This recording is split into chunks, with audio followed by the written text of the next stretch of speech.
We're back, and this time we have a returning artist for Midweek Music, Maelstrom. I've had him on here before. Kennedy Rice of Majority Bones and Anywhere Welcomes You has a brand new project and new stuff dropping tomorrow, though technically it might be today by the time you see this video.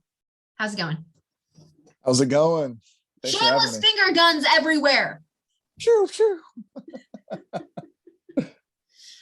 So tell me about the new project. Oh my God, this has me so fucking stoked. So the new project is called Panther Revival. It is myself on guitar and vocals, and my man Colin on drums. He was in Gas Station Sushi before. And Gas Station Sushi. How have I never considered that to be a band name before? That is perfect. It's a great band name. I'm low-key upset that I didn't think of that one. But yeah, Panther Revival, it's just two black punks playing the loud shit, you know? And I'm super stoked for this project. You've actually heard it. You got to hear it before like everyone else. Thank you for that. No worries. Thank you for listening. Yeah, so you did send the EP to my Dropbox, and I was so excited because you've got 5 tracks on this. So this is like more like a little mini EP, and you did the video for, I believe, Chandelier, which is the second track. Yes, that is correct. We filmed a video for Chandelier right here in this room in my home library. We filmed the video right here and just rocked out and had a good time. It was awesome. My wife, who actually plays bass in my other band, Majority Bones, she worked the camera for us for this video, and then I just did all the editing, and it was just a good time. A lot of people, the people that have gotten to hear the EP early, they really gravitated towards the song Chandelier, so I knew that had to be the video. So my favorite song so far has been Survival Anthem, which is track 4. So guys, go check that out because that's my personal favorite, but really give the whole EP a listen. I thoroughly enjoyed it. It does have a very different sound from Anywhere Welcomes You, which is just one of my favorite, like, mellow sort of ambiances. This was closer in line with Majority Bones, but it has its own zest. Yes, absolutely. It was kind of weird coming into this because I had no limitations because I wasn't bound to anything that I've done with Majority Bones or Anywhere Welcomes You or anything like that. So it was a brand new thing. I could do whatever I wanted. I kind of changed up my scream a bit to more of a shout for this project, and just sort of changed the way that I approach writing music a little bit for this as well. But also it had more limitations than the other bands because in this band it's just me on guitar and a drummer. It's just guitar and drums. So I don't have 2 guitars like I do in Majority Bones. I don't have a bassist like I do in Majority Bones. So it was a nice balance between your wife to come out from behind the camera, right? Say again? You could probably persuade your wife to come out from behind the camera, right? Oh, I could. I mean, she would do absolutely anything. For sure.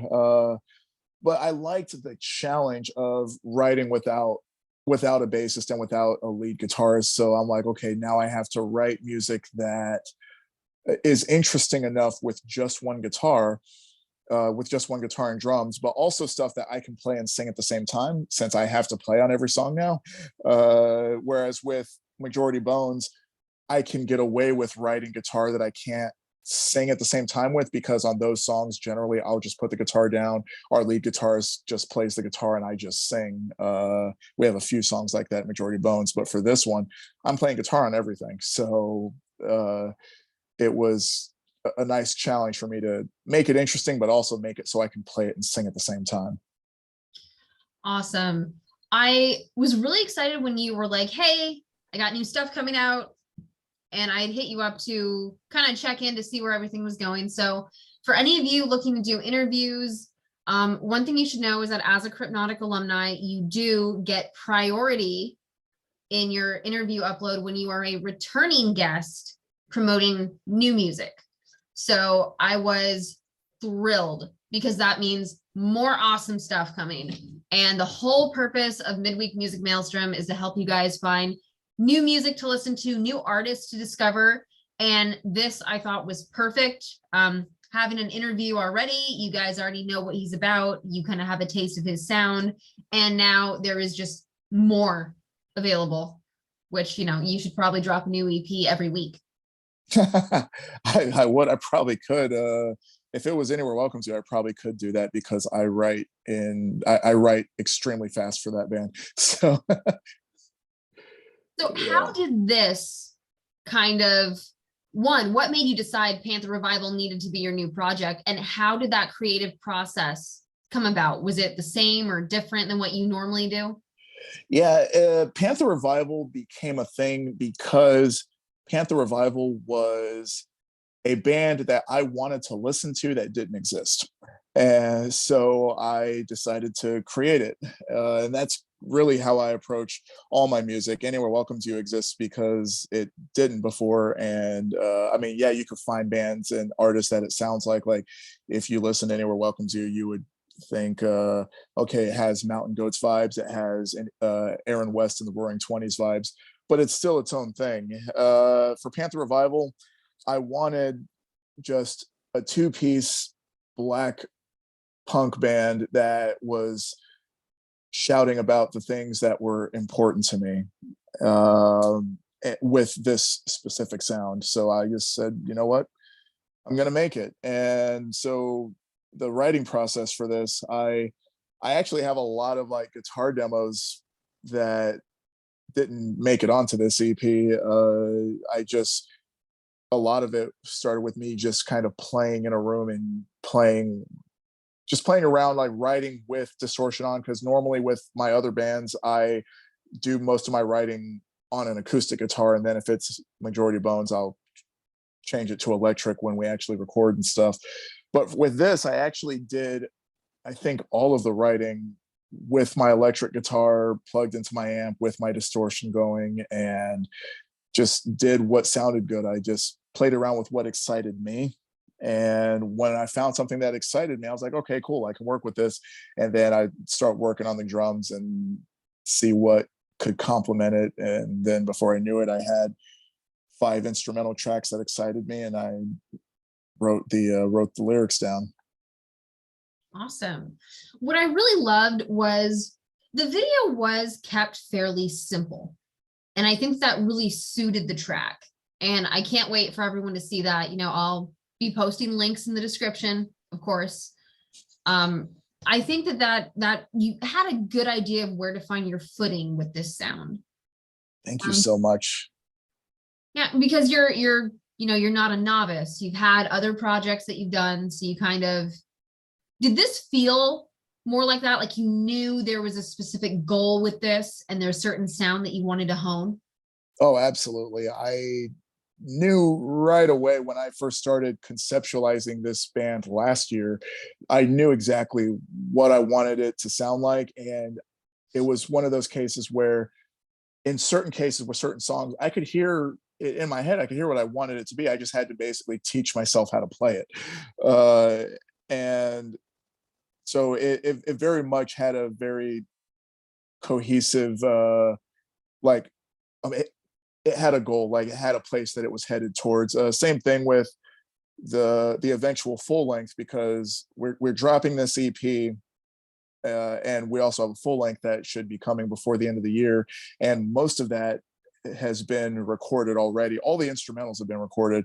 There's still some vocal tracks that need to get done, and also some work that Colin, my drummer, needs to do. But it definitely has a goal. It's a nice companion piece for this EP that's available now. I dig it.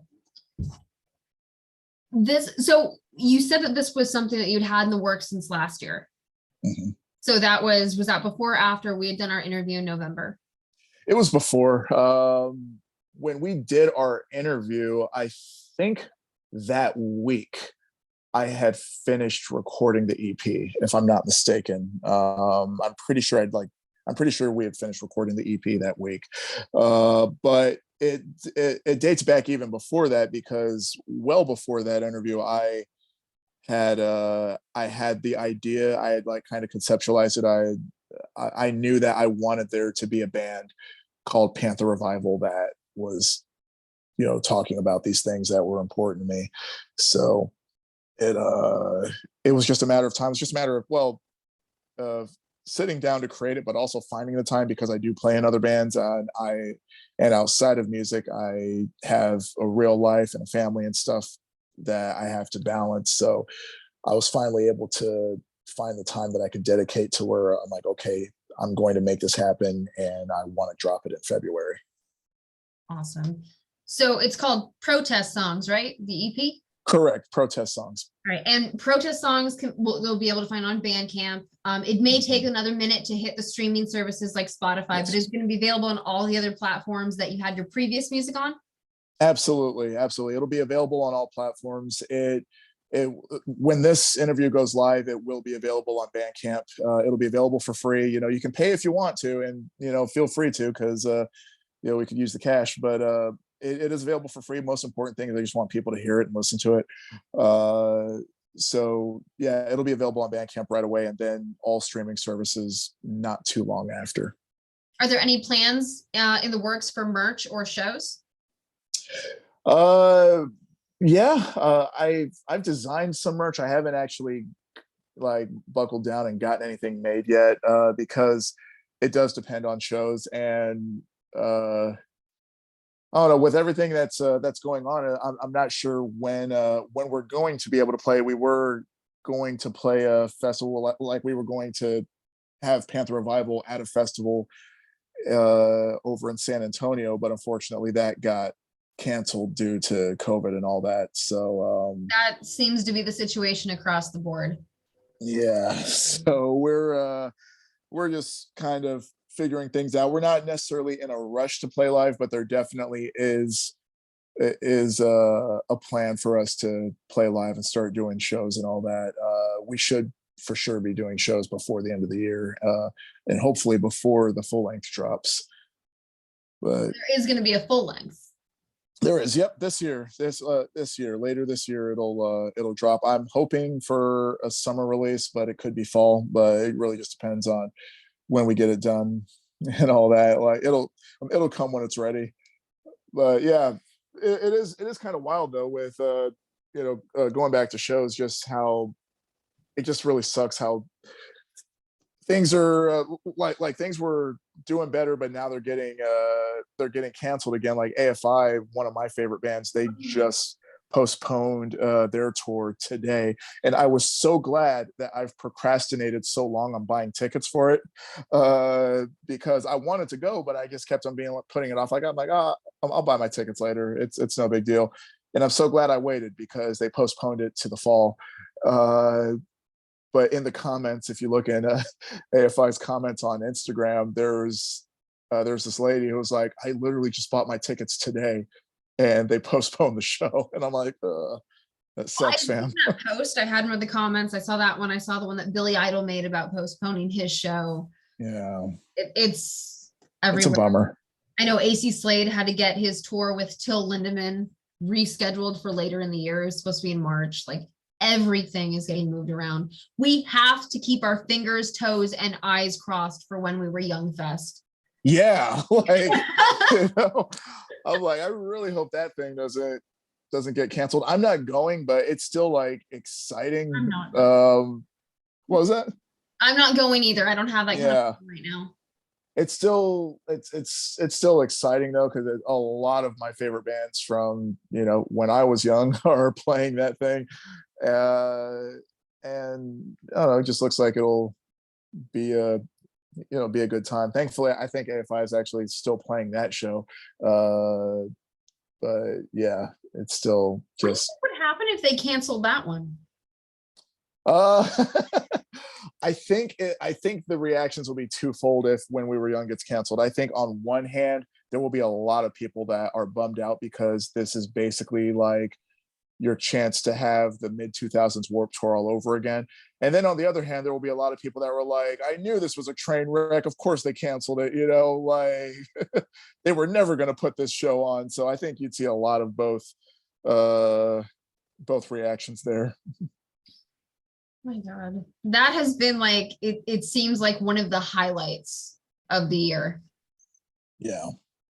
But absolutely. Only because when that dropped, we didn't have the protest songs EP. So now we have a new. Oh, thank you very much. You're very kind. No, but I'm really thrilled that you keep putting out these projects. You know, you can tell just even from listening to like Anywhere Welcomes You and just by watching like the Chandelier video, these are seriously passion projects for you, and that really comes through. Thank you. Yeah, that's exactly how I feel about it. It's actually kind of a running joke among my friends because they're like, geez, dude, how many bands are you in? And I'm like, I'm in all of the bands. I'm in all of them but it's all because I just love the creative process. I love the process of making a record, and I love putting it out, and I love seeing, you know, and hearing what people think when they hear it, you know, like whether you dig it or you don't, like if it makes you feel something, then right on. I just love the process of creating. So that's why I'm in like 5 different bands, because I just always want to create things, and I want to create different things. I don't want everything I make to sound like Majority Bones. I don't always want to write Anywhere Welcomes You songs. You know, sometimes I want to do something new.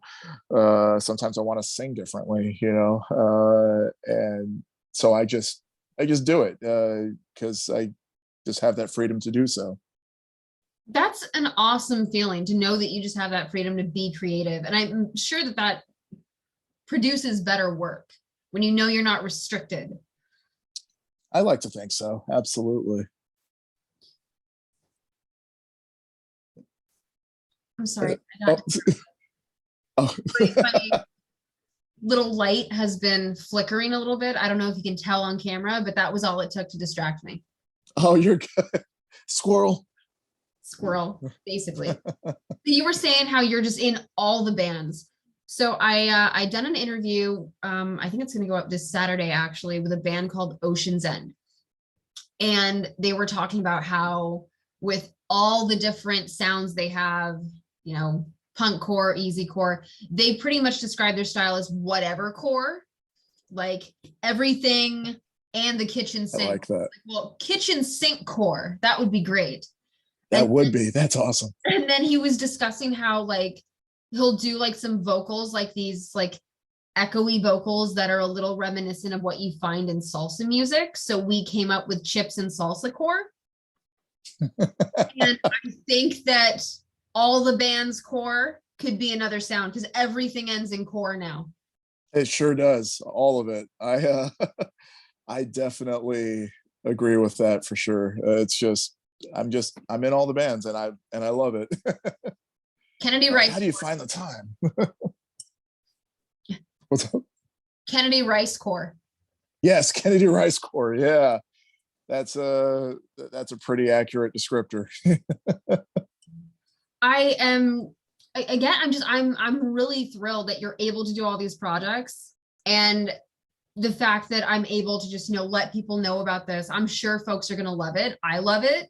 And I do love the variation in the sound, because Anywhere Welcomes You does not sound anything like Majority Bones. And now we've got Panther Revival, which it gives you, you know, a fresh concept.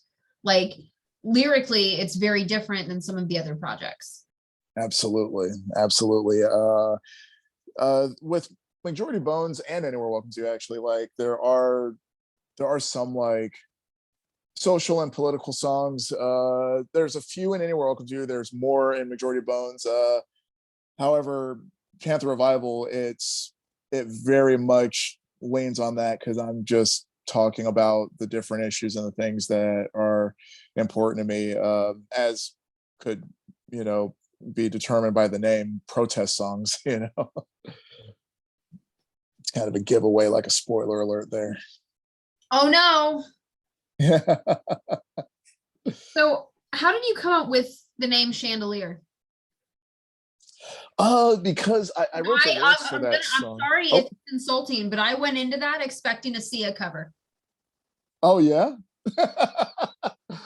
I didn't. I I don't know if I've heard that song. Sia has a song called Chandelier.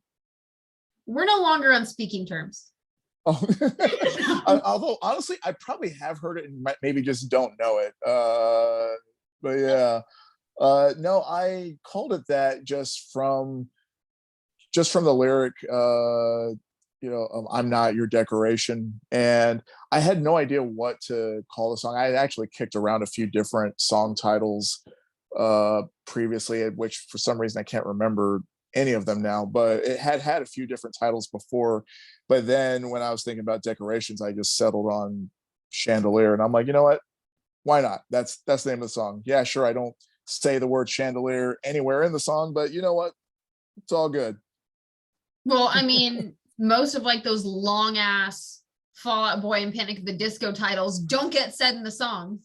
Yeah, absolutely. In fact, I'm pretty sure most of my songs across all of my bands, the title is not in the song. And I think I do that on purpose just because when I was younger, a lot of my favorite bands did that. And I liked having to sort of look for that extra meaning. I love having to do a little bit of the work when I'm listening to music. I like to do some of the work myself, like not to keep bringing up AFI, but they are one of my favorite bands, so I can't help it. But every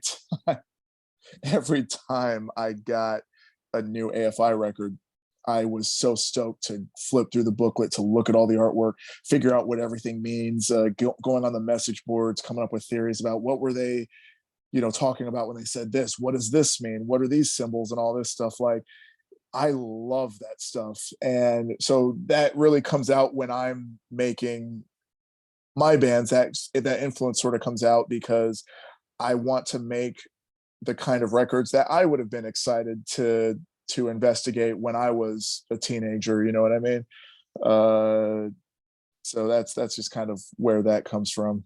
Now, on the topic of having those leaflets in the CD cases, in a couple of the interviews I've done, we have discussed the rise of kind of like the return of physical media. Bands are now putting out like CDs and cassettes and things like that. And it's kind of like how vinyl made its comeback and now CDs and cassette.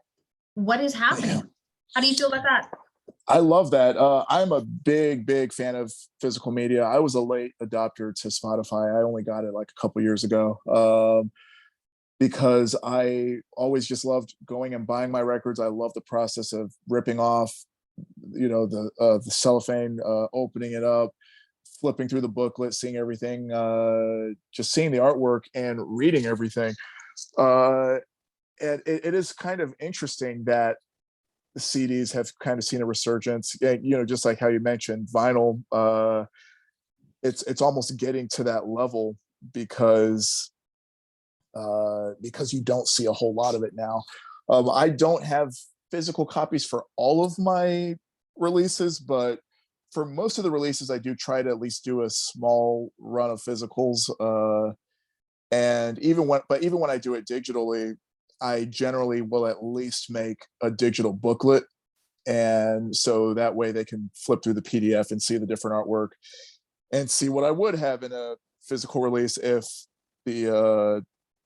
one was warranted. But unfortunately, with shows kind of being flip-floppy on whether or not they're a thing, the opportunity to sell physicals isn't always there. So as far as Panther Revival goes, I don't know when we're going to make physicals for this one. We might wait until we start like actively playing shows, but I would like to get some physicals out there.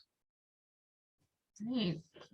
So do you remember like the first physical media that you bought with your own? Yes, I do actually.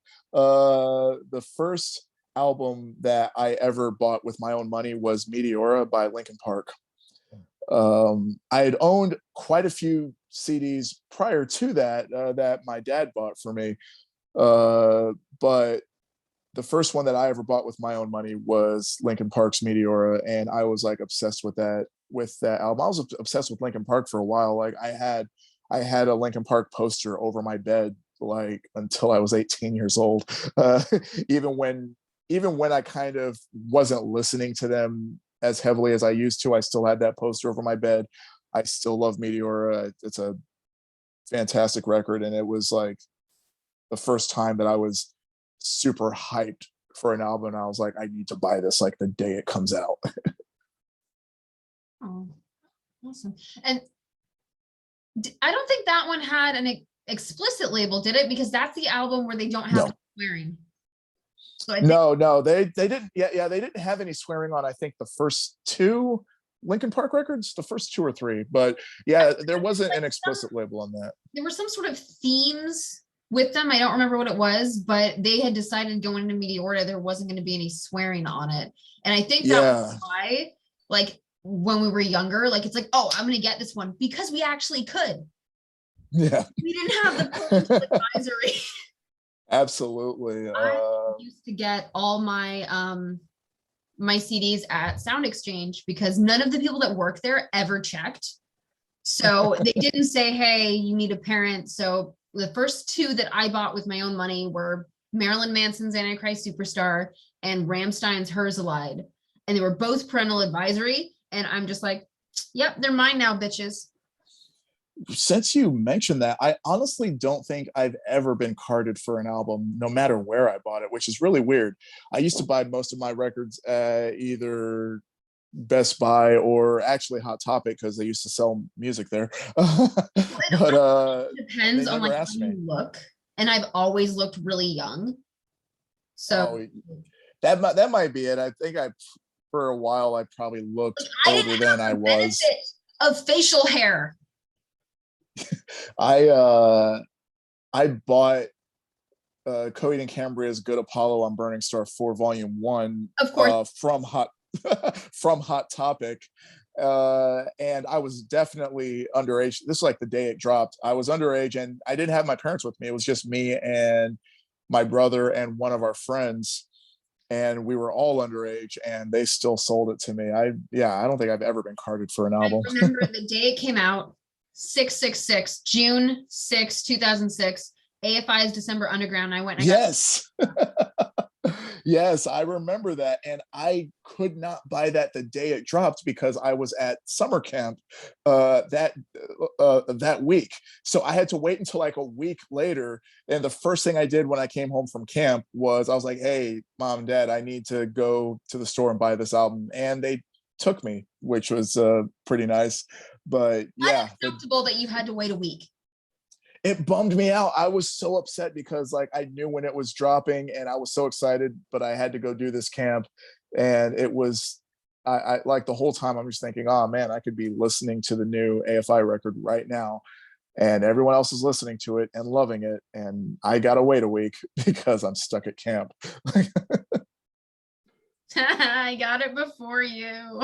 You did, yeah. But I listened to the hell out of it once I returned. Last week, I think on that album, 37 Millimeters is my favorite song. That's a great song. Yeah, that is a wonderful song. That song, one of my favorite things about it is that song was originally going to be a Black Audio song, and then they ended up using it for AFI instead. That and I believe Love Like Winter were originally, they had the idea for Black Audio, and then they're like, you know what, let's do it for AFI, which works for me. But I mean, I love all of Davey and Jade's projects. I love AFI, I love Black Audio, I love Extremist, I love all that stuff. They are just extremely talented dudes. Dream Car, yeah, Dream Car is great. Like, oh, so you were telling me that I can have No Doubt, but instead of Gwen Stefani, it's Davey Havok? Sign me up. Like so that. Basically, Davey Havok is also in all the bands. Yes, exactly.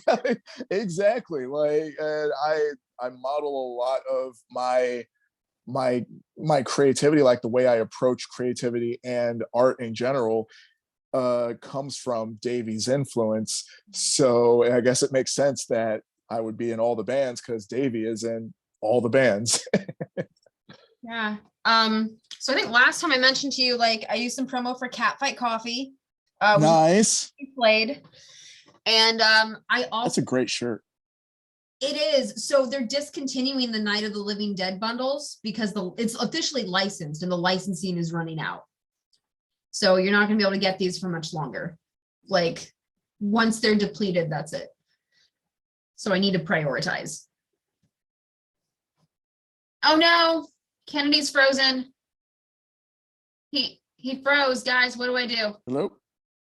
Okay, there. You froze. I lost you for a minute. Well, that was clearly your fault.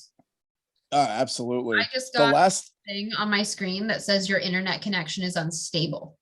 So clearly it needs a therapist. Oh no. The last thing I heard you say was they're discontinuing and then it froze. They're discontinuing the bundles, the shirts, because it's an officially licensed Night of the Living Dead item. And once the licensing runs out, like once they're sold out, that's it. They're not restocking. Oh wow. That got me to think of AC Slade because he has also been in all the bands and he's a huge AFI fan. Like he's been in Dope, Murder Dolls, Joan Jett. He does bass for Till Lindemann now. So it's speaking of Murder Dolls, rest in peace to Joey Jordison. We love him. You know, I changed into this shirt from my Joey Jordison shirt. Oh yeah. God, yeah, idols. I just made myself sad.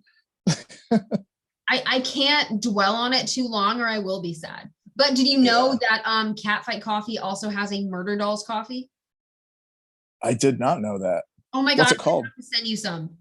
Please do. Murder Dolls coffee. It's so it goes with the Murder Dolls colors, the red, the black, and the white. So it's white rum, chocolate, and raspberry, and it smells amazing. Oh my God. That sounds excellent. So yeah, so we clearly have some notions of who we respect as far as being in all the bands. Yeah. That's absolutely in all the bands. But I feel like no band's gonna be anything near as cool as Gas Station Sushi. Yeah, absolutely. There were some really good friends of mine. I very much enjoy their company. The times we've got to hang out with them. In fact, Majority Bones,